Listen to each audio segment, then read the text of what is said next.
नमस्कार, मी देवयानी देवगिरीकर आणि तुम्ही बघत आहात मॉरल महाराष्ट्र। सध्या नवरात्रीचं खूप आनंददायी असं वातावरण आहे, पण गेल्या बरेच महिन्यांपासून आपण कोरोनासारख्या महामारीला फेस करत आहोत आणि या पॅन्डेमिक सिच्युएशनमध्ये जरा आपलं सण समारंभ सार्वजनिक उत्सव जे आहेत ते सेलिब्रेट करण्याचं पॅटर्न जरा चेंज झालं दरवर्षीपेक्षा। म्हणूनच या उत्साहवर्धक आणि आनंददायी भक्तिमय अशा नवरात्रीच्या उत्सवामध्ये मॉरल महाराष्ट्र घेऊन आलाय खास कार्यक्रम ज्याचं नाव आहे जागर स्त्री शक्तीचा गौरव स्त्रीच्या कर्तृत्वाचा। नवरात्रीच्या अगदी पहिल्याच दिवसापासून आपण वेगवेगळ्या क्षेत्रात उल्लेखनीय कामगिरी महिलांसोबत गप्पा मारतोय आणि प्रत्येकीला आपण भेटत आहोत, तिचा प्रवास, तिचा प्रेरणादायी प्रवास आपण जाणून घेत आहोत। तर आजच्या दिवशी आपल्या सोबत आहे एक कर्तबगार, प्रतिभावंत, उत्कृष्ट अष्टपैलू असं व्यक्तिमत्व, ज्या व्यक्तिमत्वाला अगदी नेहमीच नवीन काहीतरी गोष्ट शिकण्याची खूप इच्छा असते किंवा अमुक एक गोष्ट अशीच का आहे, अशीच का नाही, हे असंच असणं गरजेचं आहे का, ह्याला हे व्हॅलिड आहे का, हे जाणून घेण्याची खूप क्युरिओसिटी असते। शिवाय समाजातील इतर कुविचार म्हणा किंवा कुप्रथा म्हणा ज्यांना फाटा देत आजच्या महिला वर्गांसाठी आदर्श असणाऱ्या औरंगाबाद आकाशवाणी केंद्राच्या कार्यक्रम अधिकारी नम्रता फलके मॅडम। नमस्कार मॅडम, कार्यक्रमात तुमचं खूप खूप स्वागत। नमस्कार मॅडम, तुम्ही कार्यक्रम अधिकारी आहात, औरंगाबाद आकाशवाणीमध्ये तुम्ही काम करतात, तर इथला हा प्रवास तुमचा कधी सुरू झाला? औरंगाबादला 7 एप्रिल 2015ला मी जॉईन झाले। अच्छा। स्टाफ सिलेक्शन कमिशनमधून मी आले होते आणि मला माझी पहिली पोस्टिंग आकाशवाणी औरंगाबाद आहे आणि तिथे मी प्रोग्राम एक्झिक्युटिव्ह म्हणून लागले। तर वेगवेगळ्या त्यामध्ये वेगवेगळी जी फील्ड्स आहेत, म्हणजे भगिनी मंडळ विमेन्स आहे, युवाणी म्हणजे यूथ जे कार्यक्रम असतात, बालसभा, कामगार वर्ग, त्यानंतर जीवनयात्री, म्युझिक, असे वेगवेगळे जे त्यामध्ये जे सेक्शन्स आहेत ते मी हँडल करते, ते मी बघते। ही सगळी आमचं बेसिकली प्रोग्राम एक्झिक्युटिव्हचं काम काय असतं की जे लोकल टॅलेंट आहे त्या टॅलेंटला रिकॉग्निशन देणं, त्यांना एक प्लॅटफॉर्म उपलब्ध करून देणं। आता हा प्लॅटफॉर्म कशा स्वरूपाचा असतो की जेव्हा महिला किंवा तरुण मुलं किंवा कोणत्याही वर्गातले जे लोक आहेत ते कविता करत असतील किंवा ते लिहत असतील उत्तम, किंवा ते सामाजिक प्रश्न मांडत असतील, किंवा ते एखादे NGO चालवतात किंवा हेल्थसाठी काहीतरी करतात, म्हणजे जे काही समाजाच्या उपयोगाचं जे काही कोणी करत आहेत ते संस्कृतीशी संबंधित असू देत, ते लिटरेचरशी संबंधित असू दे, किंवा ते अजून कोणत्या गोष्टीशी संबंधित असू दे, पर्यावरणाशी संबंधित असू दे, अशी जी काम करणारी जी लोक आहेत त्या सगळ्या लोकांचे इंटरव्ह्यूज घेणं, त्यांच्या ज्या कला आहेत त्यांना एक वाव देणं, त्यांना एक प्लॅटफॉर्म उपलब्ध करून देणं, ह्या सगळ्या ज्या गोष्टी आहेत त्या आम्ही आकाशवाणीमध्ये ह्या सेक्शनच्या मार्फत करतो। अच्छा, म्हणजे समाजातील सगळ्या घटकांना एकत्र करण्याचं काम आहे असं म्हणायला आपल्याला हरकत नाही। आपण त्यापेक्षा असं म्हणूया की समाजामध्ये ज्या काही टॅलेंटेड गोष्टी आहेत, प्रतिभा संपन्न गोष्टी आहेत, त्याला प्लॅटफॉर्म देण्याचं काम जे आहे ते आपण करतो। अच्छा, नक्कीच ह्या पद्धतीने। हो मॅम, तुम्ही कार्यक्रम अधिकारी आहात, तर हा तुमचा प्रवास बरेच आधीपासून चालू झालेला असणार आहे, तर मग तुमचं बालपण कुठे गेलं, कसं गेलं, तुमचं शालेय शिक्षण काय आहे किंवा तुमचं एज्युकेशनल बॅकग्राऊंड काय आहे हे जाणून घ्यायला मला आवडेल। त्यासाठी मला बरंच मागे जावं लागेल। तर माझा जन्म देवळी ह्या गावामध्ये झाला। देवळी हे वर्धा जिल्ह्यामध्ये एक छोटंसं गाव आहे। एक त्यावेळेस 15-16 हजार लोकवस्तीचं एक तहसील आहे, तहसील तालुका लेवलचं प्लेस आहे। तिथे लहानपणापासूनच मी यशवंत कन्या शाळा, म्हणजे मी 10 वर्ष 10वीपर्यंत यशवंत कन्या शाळेमध्ये शिकलेले आहे आणि त्यानंतर 11वी 12वी मी नगर परिषदमध्ये शिकले। आता काय झालं की वक्तृत्व स्पर्धेची आधीपासूनच मला फार आवड होती आणि त्यापेक्षा मी म्हणेल की आमच्या ज्या मॅडम होत्या, आम्ही त्याला माझी पहिली गुरु म्हणते, कोठारे मॅडम म्हणून, निर्मला कोठारे, तर त्यांनी आधीपासून त्यांनी म्हणजे मला वक्तृत्वामध्ये, निबंधामध्ये त्यांनी सतत मला पाठिंबा दिला की तू हे कर, म्हणजे मला इच्छा नसताना सुद्धा करावं लागलं बऱ्याच वेळा। करिक्युलर ऍक्टिव्हिटीज मध्ये खूप जास्त त्यांचं लक्ष होतं। पुढे जाऊन जेव्हा मी नाही म्हणायचे तेव्हा आमच्या प्रिन्सिपल टिकेत मॅडम होत्या, तर त्या बोलवायच्या, का नाही म्हणतीस तू जा। तर कुठलेही डिबेट असं त्यावेळेस माझ्या गावातली, तहसीलमधली, आजूबाजूची किंवा जिल्ह्यातल्या सगळ्या डिबेट्स, एसे, डान्स, ह्या सगळ्या कॉम्पिटिशन मध्ये मी पार्टिसिपेट करायचे। तर माझे तुमचे जे सुरुवातीचे दिवस असतात ना, आपण म्हणतो की आई वडील आणि त्यानंतर तुमचे गुरु, तर कोठारे मॅडम, नंतर आम्हाला खडतकर सर आमचे मिळाले, ते भेटले। तर ही जी यशवंत शाळेमध्ये मला जे टीचर स्टाफ जो मिळाला जो भेटला तो, त्यांनी माझं एक पर्सनॅलिटी शेप करण्यामध्ये खूप जास्त मोठा त्यांचा वाटा आहे. कारण त्यांना माहिती होतं की ही अभ्यास तर करूनच घेईल, पण त्यांनी मला एक्स्ट्रा करिक्युलर ऍक्टिव्हिटीसाठी खूप फोर्स केला.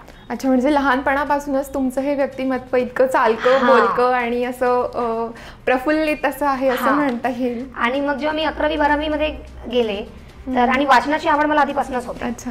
म्हणजे इतकं की जेव्हा आमच्या गावामध्ये पुस्तकं सापडत नव्हती तेव्हा खडकर सर मला वर्ध्यावरनं पुस्तकं आणून द्यायचे. इथे ज्यांच्या घरी पुस्तकं आहे त्यांच्याकडे मला जाऊन ते त्यांच्याशी भेट घालून द्यायचे.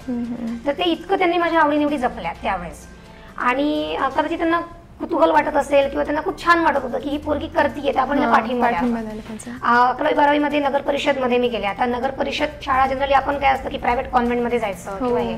माझं मराठी मीडियम मधनं शिक्षण झालेलं आहे. 11वी 12वी मी नगर परिषद का चूज केलं, कारण नगर परिषद हे त्यावेळेस मेरिट प्रोड्यूस करणारं कॉलेज होतं. आता त्यानंतर तर मेरिट सिस्टीम बंद झाली, पण इतिहास असो, इकॉनॉमिक्स असो, इंग्लिश असो, मराठी, म्हणजे सगळ्या विषयांमध्ये कोर आर्ट्स ज्याला म्हणतात त्या ह्याच्यामध्ये ते खूप उत्तम होतं ते. आणि तिथल्या शिक्षकांनी सुद्धा मला हे जे गुण आहे माझ्यामध्ये त्याला वावच देण्याचं काम केलं सतत. आणि त्यामुळेच मला 12वी मध्ये 95 मार्क्स आहे इन इंग्लिश. अरे बापरे. मला इकॉनॉमिक्स मध्ये मला 91 मार्क्स आहेत. जिथे मुलांचं इकॉनॉमिक्स म्हणजे नको असलेला विषय असतो त्या विषयामध्ये तुम्ही टॉप केलंय. ग्रेट. तर आणि ज्यावेळेस मी त्यानंतर तिथे मला स्कॉलरशिप मिळाली. मला हे सगळे खूप चांगले मार्क्स असल्या कारणाने आमचे जे खासदार होते दत्ता मेघे, त्यांनी मला स्कॉलरशिप दिली आणि मग मी पुण्याला गेले, पुण्याला शिकले. पुण्याला शिकल्यानंतर मी UPSCचं प्रशिक्षण घेण्यासाठी मी दिल्लीला गेले. तिथनं मग मी इग्नू मधनं पोस्ट ग्रॅज्युएशन कम्प्लीट केलं माझं पब्लिक ऍडमिनिस्ट्रेशन. आणि मग मी तिथे बाकीच्या परीक्षा देता देताच ही पण परीक्षा दिली आणि सिलेक्शन झालं आणि इकडे आले. आणि आता इकडे आल्यानंतर I am very happy with my job. त्यामुळे आणि असं वाटलं की आता किती दिवस परीक्षा देत राहायच्या ना. So I am very happy. तो अशा पद्धतीचं माझी ती जर्नी. अगदीच मॅम, तुमच्या कामामधून हे झळकत आहे की तुम्ही तुमच्या कामामध्ये किती इन्व्हॉल्व्ह आहात आणि इतरांनाही किती तुम्ही त्याच्यात इन्व्हॉल्व्ह करून घेतलंय. खूपच मस्त. म्हणजे एक जनरली ग्रामीण भागातली एक मुलगी ते आज औरंगाबाद आकाशवाणी केंद्राच्या कार्यक्रम अधिकारी इथपर्यंतचा हा तुमचा प्रवास नक्कीच इझी नसणार आहे. ह्याच्यामध्ये तुम्हाला खूप स्ट्रगल देखील करायला लागलं असणार आहे. हे बघ, स्ट्रगलचं पुन्हा एक आहे की स्ट्रगलची आपली आपली व्याख्या असते है ना.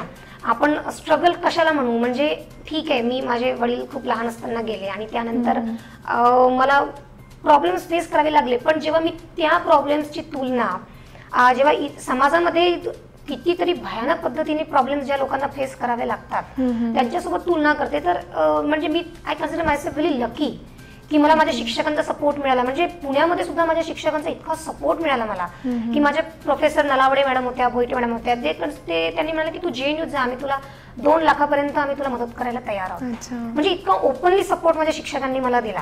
तर मला असं वाटतं की माझं स्ट्रगल त्या मानाने म्हणजे हे स्ट्रगल नाहीये. आणि एवढं जर आपल्या आयुष्यात नाही आलं तर मग काय यायचं ना. ते पण एक आहे. म्हणजे तुमची पॉझिटिव्ह थिंकिंग जी आहे ती तुम्हाला इथे कामात आली आहे. म्हणजे सपोर्ट सोबत स्वतःचं पण एक सेल्फ पॉझिटिव्हनेस माणसाला आयुष्यात कामी ठरतो, तो आपल्याला इथे आला असं म्हणता येईल. मॅम, आपण समाजात राहतो तर इतर घटक आपल्यासोबत असतात, खूप सारे व्यक्ती असतात आणि जितक्या व्यक्ती असतात तितक्या प्रवृत्ती असतात असं म्हणतात.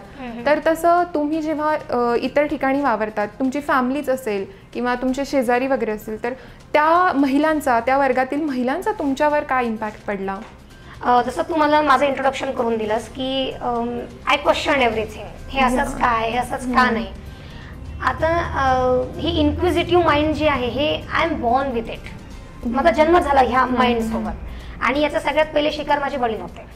म्हणजे त्यांना मी इतके प्रश्न विचारून भांबवून सोडायचे. म्हणजे मला लहान असतानाच प्रश्न पडायचे की चंद्र इथेच का, मग विठ्ठल इथेच का, असे अनेक प्रश्न. तर मग आधी माझे वडील, नंतर माझे आजोबा.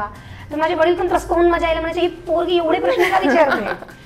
तर ती एक गोष्ट होती लहानपणापासून.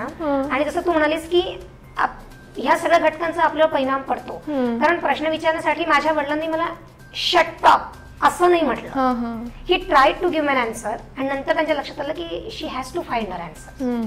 तर मग त्यांनी मला उद्युक्त केलं की तू तुझे उत्तर शोध. आता त्यामध्ये काय होतं की आपण जेव्हा जसं ग्रोनअप होतो तर सगळ्यात आधी आपल्याला आपली अपब्रिंगिंग कशी होते याच्यावर खूप जास्त मॅटर करतात बऱ्याच गोष्टी. कारण तुम्ही काहीही म्हणा, पण आपण ज्या वर्गामध्ये वाढतो, तुमच्या आजूबाजूचे लोक असतात, तुमच्या घरात ज्या महिला असतात त्या तुम्हाला स्ट्रेंथ देतात किंवा तुम्हाला वीक बनवतात. हो नक्कीच. आय एम व्हेरी लकी की माझ्या घरामध्ये, म्हणजे आता मी कशा बॅकग्राऊंडमध्ये आली आहे बघ, जो माझ्या ॲट द एज ऑफ 9 माझे वडील वारले. तोपर्यंत माझ्या घरामध्ये स्त्री पुरुष असमानता किंवा मुलगी अशीच असते, मुलं अशीच असतात, असं काहीही चर्चा नव्हती. एकमेव गोष्ट होती की शिकायचंय. म्हणजे आणि कदाचित आमचं वय इतकं छोटं होतं की आम्ही इन्व्हॉल्व नव्हतो या गोष्टींमध्ये, पण वयात येणं आणि वडिलांचं जाणं हे सोबतच झालं. तर माझी आई ज्या बॅकग्राऊंड मधून आले, म्हणजे माझी आईचं जे माहेर आहे ते इतकं पुरुष प्रधान आहे आणि स्त्रीला इतकं कंट्रोल करण्यामध्ये बिलीव्ह करतात ते, त्याची शिकार माझी आई आहे. म्हणजे माझी आई सांगते की जेव्हा ती तरुण होती तर ती घराच्या उंबरठ्यावर सुद्धा बसू शकत नव्हती, तिचे आई वडील तिला रागवायचे घरात जा. पण जसं मी म्हणते की आपण सगळेजण जन्मतः स्वतंत्र असतो, वी आर बॉर्न फ्री. आता काही लोकांना ते कळतं, काही लोकांना कळत नाही. मी जशी क्वेश्चन करण्याच्या माइंडनेच जन्म घेतला, तशा माझ्या आईने सुद्धा खूप स्ट्रॉंग स्वतंत्र वृत्तीच्याच माइंडने तिने जन्म घेतला. त्यामुळे काय झालं की तिच्या बहिणांमध्ये ती थोडी जागरूक होती या बाबतीमध्ये. तिला हे कळायचं की माझ्यावर अन्याय होतोय, की हे जे करताय हे ठीक नाही. म्हणजे आपल्याला याची जाणीव होणं की माझ्यासोबत जे होतंय ते तो अन्याय आहे, ही सुद्धा खूप मोठी गोष्ट आहे. लढणं न लढणं हा नंतरचा प्रश्न, पण तुम्हाला आधी कळलं तर पाहिजे. तर आमची आई आम्हाला सांगत होती की मला इतकं ज्याच्यात, आम्हा सगळ्या बहिणींना इतकं ज्याच्यात ठेवलं आमच्या वडिलांनी की त्याच वेळेस मी डिसाईड केलं की माझ्या मुली ह्या जाचांमध्ये राहणार नाही. अरे वा. त्यामुळे तिने ह्या सिस्टीम सोबत फाईट केलं आणि त्याचं फळ असं झालं की आम्ही अजून स्वतंत्र पद्धतीने जगू शकलो. आता हा प्रश्न नंतर सुद्धा आला, म्हणजे कसं की माझे वडील गेल्यानंतर बिन बापाच्या पोरी ह्याकडे बघण्याचा जो दृष्टिकोन आहे समाजाचा तो खूप वेगळा असतो. म्हणजे आता आम्ही 9 वर्षाचे होतो, आम्ही छोटे होतो सगळ्या बहिणी. माझ्या 3 बहिणी आणि 1 भाऊ आहे मला. माझा भाऊ तर 1च महिन्याचा होता तेव्हा. तर तुम्ही जेव्हा वडील असताना तुम्ही जेव्हा खेळता, एक छोट्या मुलांचा तुम्ही असता, तर it's okay for society. But the moment तुमचे वडील जातात, तुमच्याकडे वाईटच बनणार आहेत ह्या मुली, ह्या पद्धतीनेच बघितलं जातं. म्हणजे मग तुम्हाला बाप नाहीये ना म्हणून तुम्ही अशा बदमाशी करता. त्यांना, त्या सगळ्या लोकांना माझ्या आईने तोंडावर त्यांना हे सांगितलं की तुम्हाला ज्यांना मुलं आहेत, म्हणजे ज्या मुलांना बाप आहेत, त्यांच्यात आणि माझ्या मुलींमध्ये तुम्ही तुलना करून बघा, तुम्हाला कोण संस्कारी आहे ते जास्त पद्धतीने चांगलं कळेल. तर she all the time she stand with me, म्हणजे ती आमच्यासोबत उभी राहिली ती. आणि अशाच पद्धतीने मी तुला एक इन्सिडेंट सांगते की मी इतकी फिअरलेस काय, किंवा मी माझ्यावर काही झालं, अन्याय झाला तर मी स्टँड का घेते, कारण आमच्या आईने आम्हाला ते शिकवलंय. तुम्हाला असं बसून तुम्हाला असं प्रवचन देण्याची गरज नाहीये त्यासाठी. मी 10वी मध्ये असताना आमच्या गावामध्ये काही मुलं माझा पाठलाग करायचे. मी खूप हुशार होते आणि मी जनरली मुलांना घास टाकत नव्हते, पण त्यावेळेस असं होतं की ती मुलं माझा पाठलाग करत होती सायकलवर. आणि मी एक ट्युशन मधून दुसऱ्या ट्युशन मध्ये जाताना तो जो रस्ता आहे, मी इतके घाबरले त्यावेळेस मध्ये की मला इतकं प्रचंड भीती वाटली आणि मी घुसमटले आतमधून. आणि मी काय करत होते की मी लपून, मी ट्युशन संपण्याच्या आधीच निघायचे, म्हणजे बाकीच्या मुलींना कळू नये की माझा पाठलाग होतोय, त्या माझ्याबद्दल काय विचार करतील, किंवा मी आडवळणाने जायचे, दुसरा रस्ता घ्यायचे. आणि पण माझ्या आईला ते लक्षात यायचं की हिचं काहीतरी बिनसलंय. तर मी तिला एक दिवस सांगितलं, without even thinking for a second, ती मुलं कोणत्या ट्युशनमध्ये जातात, हा माझा पाठलाग केल्यानंतर त्या ट्युशनमध्ये ती गेली आणि त्या सरांना सांगितलं, तुमच्या मुलांनी जर माझ्या मुलीचा पाठलाग थांबला नाही तर उद्या मी तुमची पोलीसमध्ये कंप्लेंट करेन. दॅट टाइम तो माणूस माझ्या आईला म्हणाला की तुमची मुलीची जात आहे, तुमची बदनामी होईल. माझे म्हणाले ती बदनामी आम्ही आमचं पाहून घेऊ, माझी मुलगी ह्या रस्त्यावरून सेफ गेली पाहिजे आणि हे तुमचं काम आहे. आता हे तुम्ही लक्षात ठेवा, नाही तर मी ऍक्शन घेईन. आणि त्यानंतर जो पाठलाग बंद झाला त्यानंतर आजपर्यंत मला असा त्रास माझ्या गावात झालेला नाही. सांगायचं तात्पर्य एवढंच की आया ज्या आहे ना त्या मुलींच्या जास्त क्लोज असतात. आईने जर मुलीला स्ट्रॉंग केलं ना तर मुली पण स्ट्रॉंग होतात. माझी आई लढली म्हणून मी स्टँड घेतला. आज मी माझ्या बहिणीसाठी पण स्टँड घेऊ शकले. जेव्हा तिला अजून जास्त मॉडर्न करिअर, तिला शी इज अ कोरिओग्राफर आणि तिला तेव्हा तिथे जायचं होतं तेव्हा मी तिच्यासाठी स्टँड घेतले, कारण माझ्या आईने माझ्यासाठी स्टँड घेतला. जनरली ज्या घरामध्ये आया आपल्या मुलींना सांगतात की नाही आपली मुलीची जात आहे, आपण सांभाळून घेतलं पाहिजे, आपण सहन केलं पाहिजे, त्यामध्ये वीकच मुली तयार होतात, त्याच्यामध्ये फाईट करण्याची ताकदच येत नाही. म्हणून हे असतं ना की एकमेका सहाय्य करू अवघे धरू सुपंथ. आईने तिच्या मुलीला स्ट्रॉंग करणं आवश्यक आहे. आणि त्याच पद्धतीने मी म्हणेल माझ्या घरामध्येच, आमच्या फलके खानदानामध्येच आमच्या बायका ज्या आहेत त्या प्रचंड स्ट्रॉंग नेचरच्या आहेत. मला माहिती नाही, माझ्या आत्याचं पण खूप उशिरा लग्न झालं. तिने सुद्धा नवरा वारल्यानंतर माझ्या आत्याने खूप स्ट्रॉंग पद्धतीने ती लढली, तिने तिथं तिचं घर उभं केलं. माझी आत्या मुंबईला होती, तिने तिथे तिचं स्वतःचं घर बांधलं.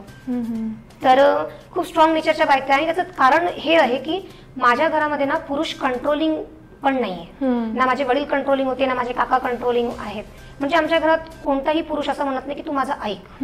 त्यामुळे आमच्याकडे ज्या बायका आहेत, ज्या आम्ही आलो, माझ्या छोट्या बहिणी आहेत, कझन्स आहेत, त्या सगळ्या अशा स्वतःचे डिसिजन स्वतः घेण्यावर बिलीव्ह करतात, कारण nobody is controlling them. त्यामुळे मला असं वाटतं की आय एम व्हेरी लकी. जेव्हा सगळं आजूबाजू बघते आणि मुली मोठ्या होतात, डॉक्टर होतात, इंजिनियर होतात, आणि still there is somebody in their house who is controlling them. हो, सिच्युएशन तशीच आहे आजची की मुलगी कितीही शिकली तरी तिची फॅमिली तिला सपोर्ट करत नाही, मग ती आई असेल किंवा वडील. म्हणजे तिच्यासाठीचे डिसिजन दुसरं कोणीतरी घेतं. हो, आणि त्यासाठी त्याचं कारण पण आहे की म्हणून बाईने ना फायनान्शियली स्वतःच्या पायावर उभं राहायला पाहिजे. माझ्या आईने आम्हाला पहिल्यापासून हेच सांगितलं की तुम्ही काही करा, तुम्ही स्वतःच्या पायावर उभा राहा. आणि काय होतं की तुम्हाला इकॉनॉमिकल इंडिपेंडन्सी जर आली ना, तुम्हाला सगळी इंडिपेंडन्सी येते. म्हणून आपण स्वतःच्या पायावर उभं राहण्याला पर्यायच नाहीये. ती आपली प्रत्येक स्त्रीची ती फर्स्ट प्रायोरिटीच असली पाहिजे. एक स्त्री समाजाला पुढे नेते असं आपण बऱ्याचदा ऐकतो, म्हणतो, आणि तसंच असतं. पण आज मॅम तुम्हाला स्वतः तुमच्या आईनेच इथपर्यंत पोहोचवलंय, किंवा तुमच्या आईचा तुम्हाला खूप मोठा सपोर्ट आहे. खूप छान गोष्ट आहे. जनरली मुलींना असं मिळत नाही की एक सर्टन लेवलला असं की नाही तू हेच कर, नाही तू तेच कर. तिची कितीही इच्छा असली तरी तिला फॅमिली सपोर्ट मिळत नाही, म्हणून ती मुलगी लढत पण नाही, शिकत पण नाही, आणि जॉबच्या ठिकाणी सुद्धा ती हतबल होऊन माघार. चूल आणि मूल हे आता खूप जुनं समीकरण झालं, असं मोडीत काढायला हवं. चूल आणि मुली म्हणजे त्याच्यासोबतच लेडी आज खूप काही करू शकते. तिला सपोर्ट मिळणं मस्ट आहे. मॅम, तुम्ही कार्यक्रम अधिकारी आहात, तुमच्या अंडर खूप सारे लोक काम करतात, मग ते तुमच्यापेक्षा वयाने मोठे असतील किंवा वयाने लहान पण असतील. मग अशा वेळेला तुम्ही कधी निर्णय घ्यायला लागतो, कठोर निर्णय घ्यायला लागतो, मग तेव्हा तुम्ही निर्णय कसे घेतात? हे बघ, सगळ्यात पहिले तर देवयानी, आपल्या अंडर कुणी काम करत नसतं किंवा आपण कुणाच्या अंडरमध्ये काम करत नसतो, आपण सगळे सोबत काम करत असतो, है ना. ऑर्गनायझेशन जेव्हा आपण म्हणतो तर आपण सगळेजण एका पर्टिक्युलर ऑर्गनायझेशनसाठी किंवा एका कॉमन गोलसाठी आपण काम करतो. आणि जेव्हा आपल्याला हे कळेल की एक समाजासाठी काहीतरी करण्यासाठी ही ऑर्गनायझेशन एस्टॅब्लिश झालेली आहे आणि त्यासाठी आपण वेगवेगळ्या प्रकारचे लोक एकत्र येतो, तर हे जेव्हा आपल्याला कळेल ना, तर आपण एक ॲडमिनिस्ट्रेशन सुद्धा इन्फॉर्मल होईल आणि प्रोडक्टिव्ह होईल, जास्त प्रोडक्टिव्ह होईल. तर आता राहिला निर्णय घेण्याचा. हे बघ, आयुष्य हे काय आहे? आयुष्य इज, आपण जन्म घेतो, आपल्या पायावर चालायला लागतो आणि जेवण करतो, म्हणजे 7-8 वर्षाच्या पासूनच आपण डिसिजन घ्यायला सुरुवात करतो, है ना. तर आता डिसिजन, कदाचित ही गोष्ट माझ्या वडिलांना खूप चांगली माहिती असेल. म्हणजे मी तुला सांगते की आजूबाजूच्या मुली, मी कोणत्या वातावरणातून आलेल्या आहेत. मी म्हणजे मी 1990 मध्ये माझा जन्म झाला आणि आधुनिकीकरणाचं वारं आपण म्हणू छोट्या गावांपर्यंत कदाचित 2000 नंतर आला. तर माझा भाऊ मला छोटे केस कापायला लावतो किंवा माझे वडील मला असं म्हणतात किंवा माझी आई मला अशी म्हणते, हे सांगण्यामध्ये मुलींना तेव्हा खूप अभिमान वाटायचा. दुर्दैवाने माझ्या आजूबाजूला असं कुणीच नव्हतं. म्हणजे आम्ही केस कापले काय तर आम्हाला कोणीच म्हणणार नव्हतं की तू हे केस का काप. आम्ही जाऊन केस कापून यायचो. माझी आजी उलट मला म्हणायची की तू एवढे मोठे पैसे घेतले, अजून केस कापून का नाही आले, यु नो. सो त्या कंडिशन मधून आम्ही आलोय. तर मी दुसऱ्या वर्गामध्ये होते, म्हणजे मला डिसिजन घेण्यासाठी फोर्स करण्यात आलं दुसऱ्या वर्गापासून. आणि ते फोर्स माझ्या वडिलांनी केलं मला. म्हणजे कसं की काय होतं की अनेक वर्ष तू बघशील की आजही 12वी पर्यंत जनरली काय घ्यायचं, काय नाही घ्यायचं, कोणते विषय घ्यायचे, सगळं आई वडील डिसाईड करतात सगळे, है ना. दुसऱ्या वर्गामध्ये कप बुलबुल नावाचा एक प्रकार असतो, तो स्काउट गाईड सारखा छोट्या मुलांचा असतो. तर त्यावेळेस मी देवळीला होते आणि वर्धा 16 किलोमीटर आमचं डिस्ट्रिक्ट प्लेस आहे, तिथे ते असायचं. तर तिथे जायचं की नाही, म्हणजे मला त्यात भाग घ्यायची खूप इच्छा होती. तर मी माझ्या वडिलांना विचारलं की बाबा मी जाऊ का तिथे. ते मला म्हणाले की तू तुझा डिसिजन आहे, तू कर. म्हणून मला इतका राग आला त्यावेळेस. मी म्हणजे माझ्या वडिलांचा मी रागच केला जोपर्यंत ते होते तोपर्यंत. कारण म्हणजे तुम्ही काहीतरी डिसाईड करा ना माझ्याबद्दल. म्हणजे तुम्हाला असं वाटत असेल की तुमच्या म्हणजे मी किती लहान आहे. तुमच्या आजूबाजूच्या मैत्रिणी किंवा ते त्यांना त्यांचे पेरेंट्स सांगत असतील, पण तुम्हाला तुमचे म्हणतात की तू तुझं बघ. म्हणजे मला म्हणजे हे मॅटर दुसऱ्या वर्गातल्या मुलीच्या जवळ यायला पण नको, तू जा, असं कमांडिंग गोष्ट असते ना. मला खूप राग आला की काय तुम्ही सांगा नाही, तूच ठरव. तुला जायचंय का तूच ठरव. तर मग आणि मला ऑब्व्हियसली जायचं होतं. तर बुलबुलच्या वेळेस सुद्धा मी डिसिजन घेतला, मी गेले, दुसऱ्या वर्गामध्ये एकदम ओके झालं. पण तिसऱ्या वर्गामध्ये मी आजारी पडले तिथे जाऊन. एका दिवसाचं असायचं पण मी आजारी पडले. माझ्या वडिलांना त्या दिवशी सुट्टी होती. माझे वडील घरी पूजा करत बसले. घरात त्यांना फोन गेला की तुमची मुलगी आजारी आहे, तिला येऊन घेऊन जा. नाही आले ते. नाही आले, तुझा डिसिजन आहे, तू भोगते जे काही असेल. माझ्या आईने गयावया करून शेजारच्या काकांना पाठवलं मला घेण्यासाठी. ते आले.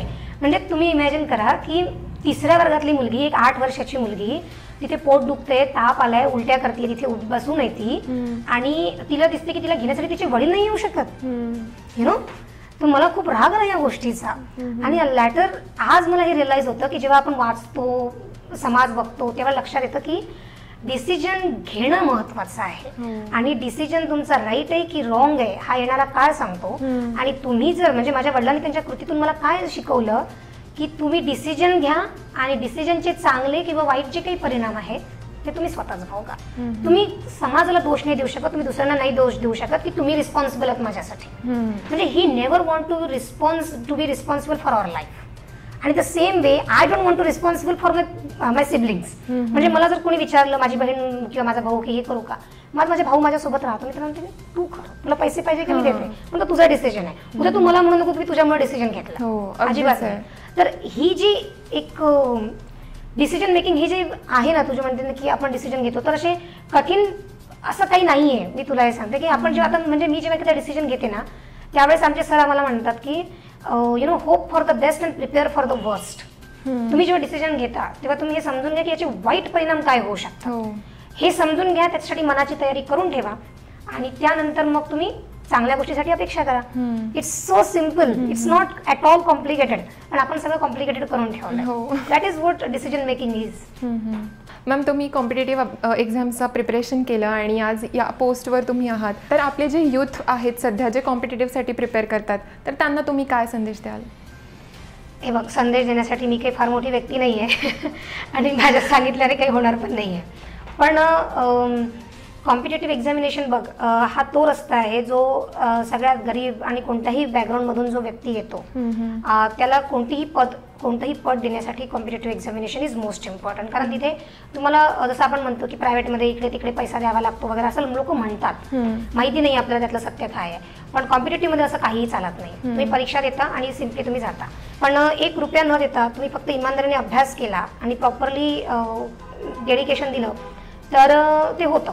पण मी हे म्हणेल की सगळंच बाकीचेच लोक सगळे ते कॉम्पिटेटिव्हकडे चालले आहेत म्हणून तुम्ही पण जायचं, दॅट्स नॉट गुड. म्हणजे मला असं वाटतं की जसं जेव्हापासून आपले पंतप्रधान जे म्हणतात की तुम्ही नोकरी देणारे हात बना, तर काय होतं ना की आपण बेसिकली काय होतं की हे जे सरकारी पद आहे, विशेषतः प्रशासनातली पदं जी आहे, त्याला ग्लॅमरायझेशन खूप आपण दिलेलं आहे. पण आपल्याला हे समजत नाही की एकदा आपण तिथे पोहोचतो आणि त्यानंतर त्यांना जी कामं आणि त्यांच्या आयुष्यामध्ये प्रचंड स्ट्रेस असतो है ना. आणि आपण गोष्टींना प्रत्येक पदाला ग्लॅमर सोबत जोडलेला आहे. म्हणजे आपण स्वच्छता कर्मचारी का नाही बनवू शकत? म्हणजे आता बघा ना, म्हणजे आता कोरोनाच्या काळामध्ये कोरोना वॉरियर म्हणून सगळ्यात जास्त कुणाचा उदो झाला? स्वच्छता कर्मचाऱ्यांचा झाला. नर्स का नाही बनवू शकत आपण? ह्या पण तर तीच पदं आहेत ना ही. म्हणजे तुम्ही त्या कामाला, तुमच्या कामामुळे प्रतिष्ठा मिळते. तुम्ही त्याला म्हणजे असं म्हणतो की तुम्ही त्या पदाला तुमच्या कामाने प्रतिष्ठा द्या, तुम्ही तुमचं काम उत्तम करा.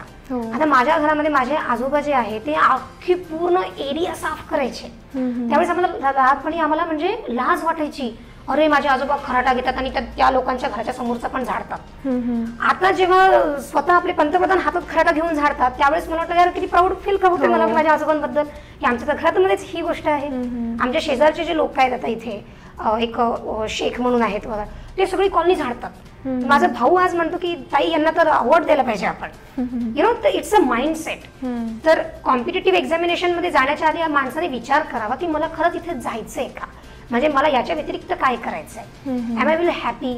कारण काय ना की पद लोकांनी फार आपल्याबद्दल चांगलं म्हणावं किंवा लोकांनी आपल्याला सलाम ठोकावा, कुणाला काही फरक पडत नाही. जोपर्यंत तुम्ही त्यांच्या घरात फायनान्स पोहोचवत नाही ना, जोपर्यंत ते तुमच्यावर डिपेंड आहे ना, कुणाला काही फरक पडत नाही. कुणाला तुमच्याबद्दल विचार करण्याची जास्त वेळ नाहीये. सगळेजण स्वतःच्या आयुष्यामध्येच इतके चॅलेंजेस आहेत की ते सगळे बिझी आहे त्यामध्ये. त्यामुळे आणि तुम्ही सुद्धा ती नोकरी, ते पद मिळाल्यानंतर तुम्ही सुखी राहणार आहात का, हा सगळ्यात मोठा प्रश्न आहे. तर तो तुम्ही विचार करा. आणि तुम्हाला जर दुसरी पदं दुसरीकडे काही जायचं असेल, काही ठिकाणी तुम्हाला उद्योग करायचा असतील, आवडीचं काही करायचं असेल, तुमच्या घरी तुम्ही एक चांगल्या बॅकग्राऊंड मधून येत असाल तर कला क्षेत्रामध्ये तुम्ही काहीतरी करा, यु नो. तर तुम्ही ह्या सगळ्या गोष्टी करू शकता. आणि नंतर तुम्हाला खरंच जायचं असेल तर तुम्ही जा. म्हणजे माझ्या डोक्यामध्ये पहिलेपासून फिक्स होतं की मला सरकारी नोकरीतच जायचंय. आणि ही जे पद आहे, मी हे म्हणेल की माझ्या आयुष्यामध्ये घडलेला सगळ्यात चांगला ऍक्सिडेंट म्हणेल मी. अच्छा. म्हणजे 1992 नंतर अचानक भरती झाली या पदांची आणि मी इथे आले. आणि म्हणजे मला असं वाटतं की निसर्गाने हे माझ्यासाठीच बनवले पद असं वाटतं कधी कधी. पद म्हणण्यापेक्षा ते काम म्हणेल मी, कारण ते काम इतकं सुंदर आहे. Every day there is new work. Content मध्ये काम करतो आम्ही, म्युझिक आहे सोबत, लोक म्हणजे आम्ही कल्चरल बिंग रिप्रेझेंट करतो. त्यामुळे कसं बोलायचं, कसं वागायचं हा मॅनरिझम तुमच्या प्रशासनामध्ये सुद्धा आहे. आजूबाजूची लोक इतकी चांगली आहेत आणि नवीन नवीन लोकांना भेटायला मिळतं, त्यांचे अनुभव शेअर करायला मिळतात. So it is a wonderful experience. खूप छान मॅम. तुमचं हे इतकं बोल्डनेस किंवा तुमची ही जी अशी एक इमेज आहे, इतकी छान इन्स्पायरिंग इमेज मी म्हणेल तर ही तुमच्या फॅमिली सपोर्ट किंवा तुमची फॅमिली बॅकग्राऊंड आणि तुमच्या आजूबाजूचे असणारे लोक ह्यांच्याचकडून मिळाली आहे असं म्हणता येईल. आणि मेन म्हणजे तुम्ही स्वतःला त्या संधीचं सोनं केलं किंवा त्याचा तुम्ही युटिलाइज खूप छान केला, म्हणून तुम्ही आज इथपर्यंत आहात. मॅम, तुम्ही ड्रॉइंग, पेंटिंग्स खूप छान करता आणि तुम्हाला ट्रॅव्हलिंग करायला पण खूप आवडतं.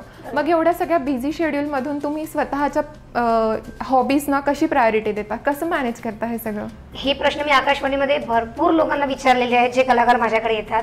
आणि त्या सगळ्यांचंच एक मत आहे की तुमची इच्छा असेल, तुम्हाला खरंच आवड असेल तर मार्ग निघतो. It's simple as that.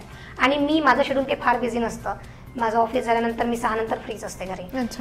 दुसरं असं की मला घर सांभाळण्याची गरज नाही. आमच्या कामवाल्या मावशी आहेत, मी त्यांना म्हणते मला काहीही सांगू नका, काय बनतं काय नाही बनत मला काही सांगायचं नाही. कारण काय असतं ना की तुम्ही 2 ठिकाणी लक्ष नाही देऊ शकत, टू बी व्हेरी ऑनेस्ट. आणि जे लोक म्हणतात की महिलेमध्ये खूप शक्ती असते आणि महिला खूप पॉवरफुल असते, ती घर आणि काम दोन्ही चांगलं सांभाळते, ती सांभाळत नाही. तिला सांभाळावंच लागतं. ती जबरदस्ती आहे तिच्यावर. कारण तिने जर घर नाही सांभाळलं ना, तिच्या घरचा ती जास्त जरी पगार कमवत असेल ना, नवरा म्हणेल तू घरी बस, घर सांभाळणं मोस्ट इम्पॉर्टंट. आपल्याकडे ते चूल आणि मूल अत्यंत महत्वाचं आहे. त्यामुळे ती ना प्रयत्न करते की माझं इकडे काही कमी नाही झालं पाहिजे घरामध्ये. ते झालं की सगळ्यात पहिली आज माझ्या नोकरीवर आहे, माझं बाहेर जाणं बंद होऊन जाईल. म्हणून तिला घर पण सांभाळावं लागतं. म्हणजे तिचं शरीर जे नाजूक आहे ते किती थकत असेल दोन्ही पद्धतीचे काम करताना. आता बघा की पुरुष जेव्हा घरी येतो तेव्हा त्याला घरचं काम करावं लागत नाही. सेम माझं आहे. मी जेव्हा घरी येते तर मी माझ्यासाठी काही ठेवलेलंच नाहीये की घरी आल्यानंतर आमच्या बाया मावश्या असतात ते बघतात. बरं असं पण आणि पे फॉर देम. आणि त्याहीपेक्षा महत्वाचं म्हणजे ते मला जीव लावतात, म्हणजे शेजारी मला जीव लावतात. त्यामुळे मला घरचं काही बघण्याची गरज नाही. मी तुम्हाला एक सांगते की तुम्ही खूप जास्त चूल मूल, म्हणजे सिमोन द बोवारचं एक वाक्य आहे, मी ते तुम्हाला जरूर सांगेल की सिमोन काय म्हणते की इट्स अ एस्टॅब्लिश थिअरी की माणसाचा जन्म ना 2 जाणीवेने तयार झालेला आहे. कसं की त्याची पहिली जाणीव काय असते की माझं अन्न वस्त्र निवारा हे आधी पूर्ण झालं पाहिजे. आणि त्याच्यानंतर माझ्या ज्या जाणीव आहे की समाजाप्रती ज्या माझ्या जाणीव आहे त्या माझ्या पूर्ण झाल्या पाहिजे. म्हणजे नोकरी, महत्वाकांक्षा अँड ऑल दोज थिंग्स.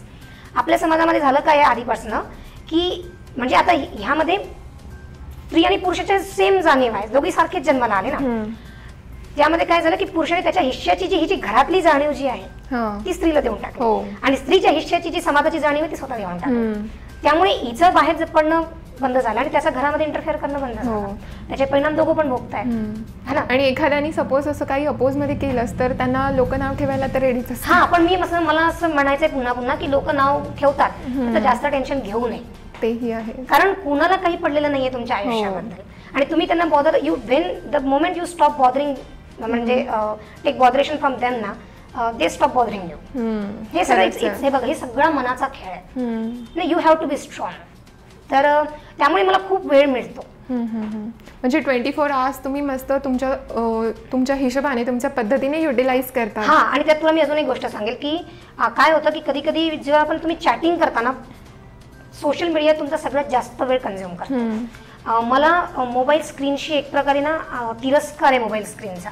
आता मला आकाशवाणीमध्ये सोशल मीडिया वगैरे हँडल करावा लागतो.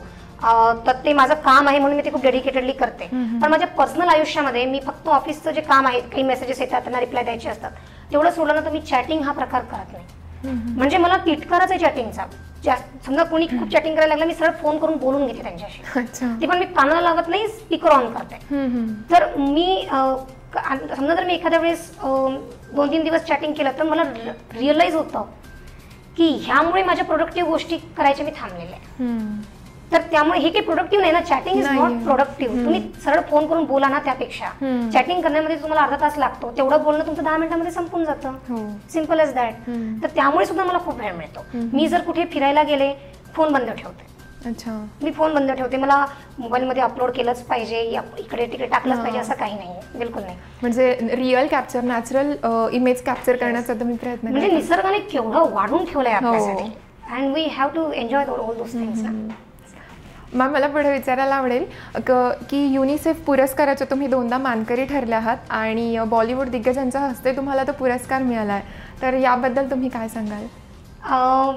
हे बघा, it's like a circle completes. मी जेव्हा लहान असताना शाळेत नाचायचे ना, तर मला आमच्या शाळेची माधुरी दीक्षित म्हणायचे.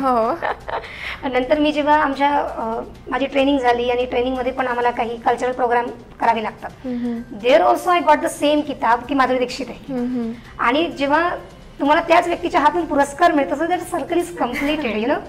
आणि सो ज्यावेळेस नॉमिनेशन अनाऊन्स होत होते, तर मी असं आय स्टार्टेड शेकिंग. म्हणजे मी आजही काही लिहायला घेतलं किंवा मी चित्र काढायला घेतलं तर मला असं वाटतं की मला मिळणारच नाही, माझ्याच्याने हे चित्र काढणं होऊच शकत नाही, किंवा माझ्याच्याने ही वक्तृत्व स्पर्धा जिंकणं येतच नाही, म्हणजे मी हे भाषण करूच शकत नाही. प्रत्येक गोष्टीची माझी सुरुवात नकाराने होते की होणारच नाही, आणि त्याच्यानंतर जेव्हा ते होतं ना त्याची मजा काही और असते. So it was a wonderful experience to get award from Madhuri Dixit and then Kareena Kapoor. तो छान होता, पण तो ज्यासाठी मिळाला ते पण महत्त्वाचं आहे. पण मला जेव्हा दुसऱ्या वर्षी करीना कपूर च्या हातून जेव्हा अवॉर्ड मिळाला, त्या वर्षी आपल्या स्टेशनला औरंगाबादला 3 पुरस्कार मिळाले, वाळिंबे सर आणि कातफटे सरांना. तर तो जो आनंद होता ना, म्हणजे जेव्हा तुमच्या स्टेशनच्या एवढ्या लोकांना अवॉर्ड मिळतो and you create and record, त्यासारखं सुख नाही. ते सुख मला इंडिव्हिज्युअली अवॉर्ड घेण्यामध्ये नाही येत, to be very honest. Ma'am, तुमच्या बोलण्यातून हे जाणवतं की तुम्हाला किती आनंद झाला होता त्यावेळेला. ग्रेट मॅम, तुम्ही सगळ्यांना सोबत घेऊन तुमचं कार्य करता म्हणून आज तुमची इतकी छान होऊन जातं ते. मॅम, गेले 5-6 वर्षापासून तुम्ही आता औरंगाबादमध्ये स्थायिक आहात आणि कामाच्या वतीने बऱ्याच लोकांशी तुमची भेट वगैरे होत असते. मग त्या लोकांचे भेटीचे काय तुमचे अनुभव आहेत, आणि जनरल तुम्हाला औरंगाबाद कसं वाटलं? मला ना औरंगाबाद खूप आवडलं. आणि त्याआधी मी औरंगाबादला कधीच आले नव्हते. तर माझे अनुभव 80% चांगले आहेत, 20% ठीकठाक आहे. त्याच्यासाठी पर्सनल आणि ऑफिशियल काही रिझन्स आहेत, ते आपण सोडून देऊया. पण औरंगाबाद ना खास शहर आहे. माहिती आहे खास का आहे? कारण 15 मिनिटं तुमच्या गाडीवर 15 मिनिटं मोजून तुम्ही 15 मिनिटात तुम्ही गावाच्या बाहेर पडता, आणि बाहेर जे मोठे मोठे महामेरू आपले मोठे मोठे डोंगर रांगा आहेत ना, त्याचा पूर्ण आस्वाद घेता येतो. म्हणजे हे युनिक शहर आहे, आणि इथे लोक तुम्हाला जेन्युइनली हेल्प करतात. लोक तुम्हाला रस्त्यावर तुम्हाला काही म्हटलं ना तर तुम्हाला कोणी फसवणार नाही. तर ती एक गोष्ट आहे. आणि सगळ्यात महत्त्वाचं म्हणजे माझे जे काही ह्या एका काही विशिष्ट समुदायाबद्दलचे जे माझे गैरसमज होते ते इथे येऊन पूर्ण निवळले. आणि मला असं वाटलं की माणूसच महत्त्वाचा आहे, तो कोणत्याही जातीचा असो, धर्माचा असो. आणि सगळ्याच आणि चांगल्या आणि वाईट प्रवृत्तीचे माणसं ही तुम्हाला प्रत्येक गावात सापडतात, प्रत्येक देशात सापडतात, प्रत्येक समाजात सापडतात, प्रत्येक धर्मात सापडतात. तर माणूस आहे, प्रत्येकाला माणूस म्हणूनच बघायला पाहिजे. म्हणजे माणूस म्हणून तो चांगला आणि वाईट बघायला पाहिजे, ना की या धर्माचा आहे किंवा या जातीचा आहे म्हणून असं बघायला पाहिजे. ती एक गोष्ट. दुसरं असं की मला पहिलेपासून माझ्या आयुष्यावर शिक्षकांचा खूप मोठा रोल राहिलेला आहे, शिक्षकांचा. तर इथे आल्यानंतर सुद्धा मी शिक्षक शोधत होते. तो शिक्षक मला जयदेव डोळे सर यांच्या थ्रू मला भेटला. तर त्यांनी मला औरंगाबादची बरीच ओळख करून दिली, खूप चांगल्या लोकांना भेटवलं इथे. त्यांच्यामुळे मला बऱ्यापैकी माहिती झालं. आणि आताही मला प्रश्न पडले की मी त्यांच्या घरी जाते, त्यांना विचारते की हे असं का आहे, तसं का आहे, सारखं सुरू असतं. So that happens. नंतर माझ्या ऑफिसचे लोक खूप चांगले आहेत. आमचे जे माझे बॉस आहेत, मिस्टर जयंत कागलकर, माझे कलिग आहे Javed Khan, Walimbe sir, Katphate sir, Deshpande sir, हे खूप चांगले आहे. मी इथे आल्यानंतर जी पहिली युवाणीची बॅच आली ती माझ्याच वयाची होती. त्यांनी मला औरंगाबाद दाखवलं. मॅडम चला आपण इकडे जाऊ, तिकडे जाऊ. आम्ही खूप फिरले मी त्यांच्यासोबत. इनफॅक्ट प्रफुल्ल जो आहे तो त्या सगळ्यांच्या आधी भेटला मला, तुमच्या मॉरल महाराष्ट्राचा जो मेन आहे. तर त्यामुळे मला MGM कळलं, त्याच्यामुळे तिथलं टॅलेंट कळलं. नंतर हळूहळू देवगिरी कळलं, SB कळलं, तिथले मुलं यायला लागली, भेटायला लागले. तर युवानीची जी पहिली बॅच होती ती माझ्या मित्रांसारखी बॅच आहे, ते आजही माझे मित्र म्हणून आहे. त्यानंतर महिलांची बॅच आली, त्यांच्यातून मला बाई काय असते ती खऱ्या अर्थाने कळली. नंतर युवानी आले, तू त्यातलीच आली. तुम्ही इतके छोटे आहात की मला मजा येते तुम्हा लोकांसोबत. म्हणजे आय एम ऑलवेज सरप्राइज्ड की, कारण 10 वर्षाचा फरक आहे ह्या. तर ते तुम्ही लोक डिसिजन कसं घेता, तुम्ही किती कॉम्प्लेक्स आहात, काय करता, आयुष्य कसं बघता. तर मला नेहमीच माझ्या नंतर जी येणारी पिढी आहे ती आयुष्याकडे कसं बघते हे मला फार मजा येते हे समजून घेण्यासाठी. आणि हे सगळे अनुभव मला आकाशवाणीत मिळाले. छाया महाजन असतील किंवा लीलाताई शिंदे असू देत किंवा सुजाता कानगो असू दे किंवा अनुराधा पाटील मॅडम किंवा रोहित रोंगे, हे काही लोक आहेत ज्यांच्या विचारांचा माझ्यावर खूप परिणाम आहेत, खूप परिणाम पडला. माझे स्वतःचे प्रश्न सुटत गेले यांच्या मुलाखतीतून. तर ह्या सगळ्यांचा एकंदरीत खूप परिणाम पडला माझ्यावर. आणि मी म्हणेल की माझं आयुष्य समृद्ध झालं ह्या नोकरीने. म्हणजे जेव्हा तुमची नोकरी तुमचं रिलॅक्सेशन असतं, तुमचं आयुष्य समृद्ध करतं, तर तुम्हाला अजून काय पाहिजे. हो मॅम, एक माणूस म्हणून आपण जर का त्या अँगलने, त्या व्ह्यूनी बघत असेल तर आपल्याला सगळ्याच आजूबाजूच्या गोष्टी अशा चांगल्या वाटतात. अदरवाईज आपण स्वतः जर का एखाद्या गोष्टीचा नाही हे असंच नाहीये, सगळेजण म्हणतात औरंगाबाद चांगलं नाहीये, मग ते चांगलंच नसणार. स्वतः आपण असा विचार केला की ते तशीच गोष्ट वाटते. बरोबर, हे सगळं माइंडचंच आहे. बट माझं आयुष्य साधं, सिंपल, सरळ, कॉन्फ्लिक्ट फ्री असलं पाहिजे. That is the main priority. खूपच छान. या आपल्या जे कोणी बघताय त्यांनाही या गोष्टींचा खूप फायदा होईल. माझा शेवटचा प्रश्न असा आहे की मॉरल महाराष्ट्राने जो नवीन उपक्रम चालू केला आहे, जागर स्त्री शक्तीचा, गौरव स्त्रीच्या कर्तृत्वाचा, तर या सेगमेंटबद्दल तुम्ही या सेगमेंटचा पार्ट आहात, तर या सेगमेंटबद्दल तुमचं काय मत आहे. हा अत्यंत चांगला उपक्रम आहे. I consider myself lucky. भले मी एवढी मोठी नाही आहे की तुमच्या इथे येऊन तुम्ही माझी मुलाखत घ्यावी, but still you consider me as a part of your program आणि it is a wonderful thing. काय होतं ना की तुम्ही काय केलं की मी बघतेय तुमचे व्हिडिओज, तुम्ही चांगल्या समाजामध्ये ज्या काही चांगल्या काम करणाऱ्या महिला आहेत त्यांना बोलतं केलं, त्यांचा प्रवास जाणून घेतला. तर त्यामुळे काय होतं की इतर महिलांना सुद्धा प्रेरणा मिळते. तर हा जो उपक्रम आहे हा अत्यंत चांगला आहे आणि तुमच्या या उपक्रमाला माझ्या खूप खूप शुभेच्छा. Thank you ma'am. मॅम, तुम्ही आज इथे आलात, आमच्याशी इतक्या छान गप्पा मारल्या, त्याबद्दल मी मॉरल महाराष्ट्र टीमकडनं तुमचे आभारी आहे. आताच आपण एका उत्कृष्ट अशा अष्टपैलू कर्तबगार व्यक्तिमत्वासोबत आपण गप्पा मारल्या. ह्या गप्पा नक्कीच आपल्या यूथना किंवा समाजातील सगळ्याच घटकांना खूप युजफुल आणि इन्स्पायरिंग अशा ठरतील. अशाच प्रकारच्या इन्स्पायरिंग स्टोरीसाठी बघत राहा मॉरल महाराष्ट्र.